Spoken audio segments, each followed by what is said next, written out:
तो राम राम सभी को, गुड मॉर्निंग। कैसे हो आप सभी? उम्मीद करते हैं सभी स्वस्थ होंगे, मस्त होंगे। तो मैं भी बिल्कुल मस्त हूँ, स्वस्थ हूँ। देख सकते हो आज का जो मौसम, हमारे पीछे का बैकग्राउंड देख सकते हो कितना अच्छा सा मौसम हो गया है। थोड़े बहुत इधर बारिश हुआ है और एक दो बूंदे अभी भी पड़ रही है, तो ये ऐसे ही नॉर्मल है। तो मौसम अभी एकदम मस्त हो चुका है। तो स्वागत करते हैं आपको एक बार फिर से एक नई वीडियो में। उम्मीद करते हैं आप लोगों को वीडियो अच्छी लगेगी। तो आज का वीडियो बहुत ही अच्छी होने वाला है।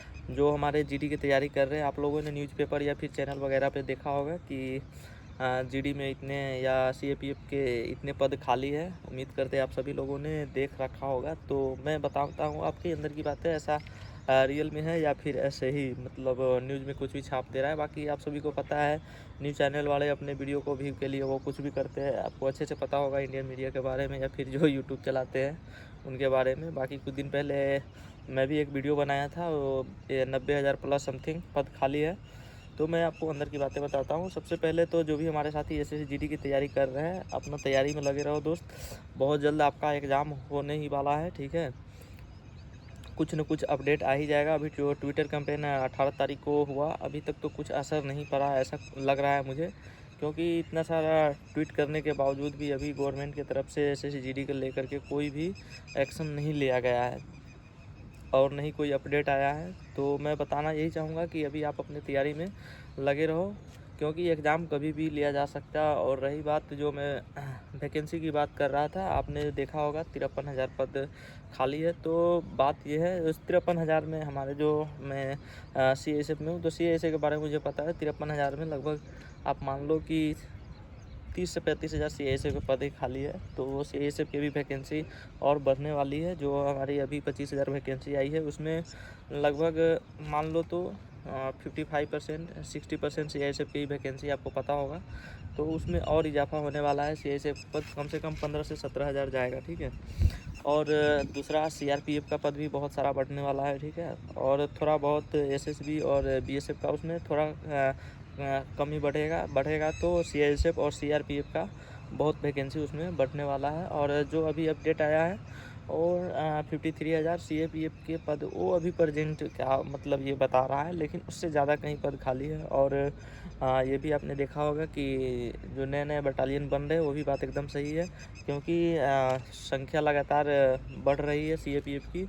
और जो मतलब रहने के लिए उनके हैं, वो अभी उतने है नहीं। जहाँ जैसे हम लोग भी अभी जहाँ पे रह रहे हैं, ये हमारा यूनिट का नहीं है, यहाँ SSG वाले रहते हैं। फिर भी हमारा यहाँ पे एक बैरक दिया हुआ है, उसी में ये DMRC वाले रहते हैं। लेकिन ये पर्सनल DMRC का ये यूनिट नहीं है रहने के लिए।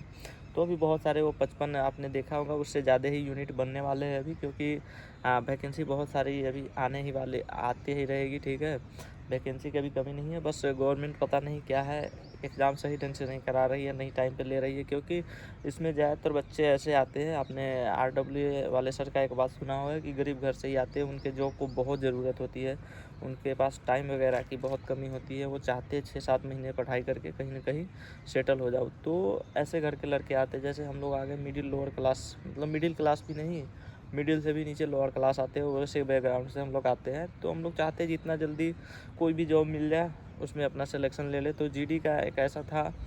तो अभी पिछले 3-4 साल से आपने देखा होगा कि लगातार वैकेंसी आ ही रहा है। साल में एक बार आ ही जाता है। लेकिन पता नहीं इस बार ऐसा क्या हुआ। एग्ज़ाम जो हमारा 23 फरवरी से ही कंडक्ट होने वाला था, और आज हो गया मार्च का 20, यानी कि 1 महीने हो गए। अभी तक एग्ज़ाम हमारे ख़त्म हो गए रहते, लेकिन पता नहीं क्या हुआ नहीं हुआ, और गवर्नमेंट एग्ज़ाम ही नहीं कंडक्ट करा रही है। और फिर देखा जाए तो अगले यानी कि मई में इलेक्शन भी है। अभी इलेक्शन के लिए ड्यूटी के लिए भी बहुत सारे हमारे यहाँ से गए हैं। मैं भी जा सकता था, मैं नहीं गया कि मेरे घर में थोड़े शादी ब्याह है अप्रैल में, इस वजह से मैं नहीं जा पाया। लेकिन जाने का तो बहुत मन था इलेक्शन ड्यूटी, लेकिन गया नहीं। लेकिन अभी यहाँ स्ट्रेंथ बहुत कम हो गई है, ठीक है। तो बहुत सारे भर्तियाँ अभी आने वाली है। CASF में खास करके बहुत सारे पद खाली है। जहाँ तक अंदर की बात है मैं बता रहा हूँ, आपको अगर पता नहीं है तो अभी 4-5 साल लगातार CASF की सबसे ज़्यादा वैकेंसी आएगी। अगर आप तैयारी करते हो अच्छे से, आपका फर्स्ट प्रेफरेंस CASF है, तो आप बिल्कुल अच्छे से तैयारी करो। वैकेंसी की कमी नहीं होने वाली है। जीडी में भी लगातार 5-6 साल भर्ती आते ही रहेगी, और उम्मीद करते हैं ऐसा नहीं है कि 5-6 साल के बाद नहीं आएगी। आप अपना तैयारी रखो, 5-6 साल बाद अभी लगातार आते ही रहेगी।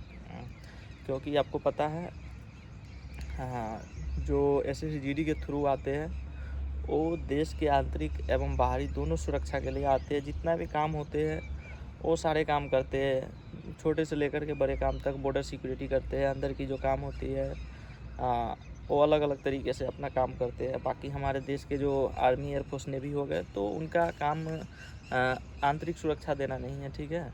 उनका काम बाहरी दुश्मनों से लड़ना है, तो उनका उतना ज़्यादा रोल नहीं है देखा जाए तो।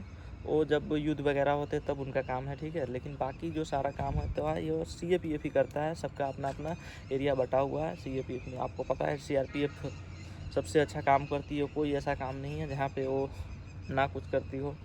मतलब अगर देखा जाए आर्मी के बाद अगर कोई सबसे अच्छा काम करती है तो CRPF आपको पता होना चाहिए।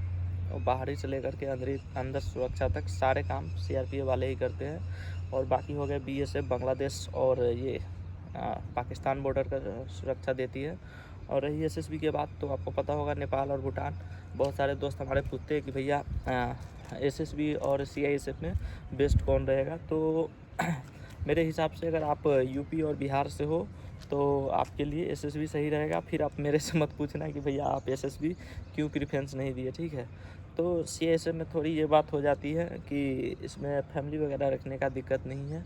आप फैमिली के साथ रह सकते हो तो ठीक है। बैचलर लाइफ तक CISF में थोड़े बहुत जैसे अभी मुझे दिक्कत हो रहा है, बाकी शादी ब्याह के बाद जब हो जाता है तो CISF बेस्ट है, नो डाउट, फैमिली वगैरह रखने हैं तो। और फिर होती है SSF। तो SSF आपको पता है कि SSGD के सबसे बेस्ट पोस्ट है, तो इसकी कटअप भी उसी हिसाब से रहती है। आपको पता है हमारे टाइम में 159 पॉइंट कुछ कटअप गए थे 160 में से, तो आप समझ सकते हो उसके लिए कितना कंपटीशन है। और SSGD में दिन प्रतिदिन कंपटीशन बढ़ती ही जा रही है। अगले साल से तो और ज़्यादा कंपटीशन बढ़ने वाले हैं। आपको पता होगा जो अग्निवीर 2022 बैच गए हैं वो उसका फर्स्ट बैच अभी, कहने का मतलब रिटायर होने वाले हैं जो फर्स्ट बैच गया है, ठीक है। तो अगले साल से उनको 10% आरक्षण SSGD में मिलेगा। मतलब आप समझ लो 100 वैकेंसी आते हैं तो 10 वैकेंसी उसका कंफर्म है कि अग्निवीर वाले ही जाएंगे। बाकी जो 90 वैकेंसी बचे उसमें ऑल फाइट करेंगे। यानी कि ज़रूरी नहीं है कि उस 90 वैकेंसी में अग्निवीर वाले हिस्सा नहीं लेंगे, उसमें से भी लेंगे अगर उसका नंबर ज़्यादा है। तो ध्यान रखना, इससे ये पता चलता है कि अगले साल से कंपटीशन बहुत ज़्यादा बढ़ने वाला है। तो आप लोग अपना समय इस टाइम व्यर्थ न करें और जितना भी समय मिलता है आप अच्छे से पढ़ाई करो। एग्ज़ाम होगा ही, ऐसा नहीं है छोटा मोटा वैकेंसी नहीं है कि चलो भर्ती रद्द हो गया। जैसे राजस्थान या हमारे राजस्थान बोल रहा हूँ, झारखंड या बिहार में होते हैं वैकेंसी को ही रद्द कर दिया जाता है। झारखंड में तो एग्ज़ाम ही कंडक्ट नहीं होता है 6 साल तक, चाहे बिहार में हो कुछ एग्ज़ाम। तो ऐसा नहीं है, ये वैकेंसी सेंट्रल गवर्नमेंट की है और CAPF की कितना डिमांड है आपको पता होना चाहिए। तो बस आप अपना तैयारी करो, एग्ज़ाम होगा ही। थोड़े बहुत डिमोटिवेट होते होंगे लेकिन उसको होने की ज़रूरत नहीं है। आप बस इतना मान लो कि वैकेंसी बहुत ज़्यादा बढ़ने वाली है, इसलिए दम लगा दो जितना दम लगाना है, क्योंकि फिर ये मौका आपको मिलेगा या नहीं मिलेगा। बहुत सारे दोस्त हैं जो हमारे ओवर एज भी होने वाले हैं।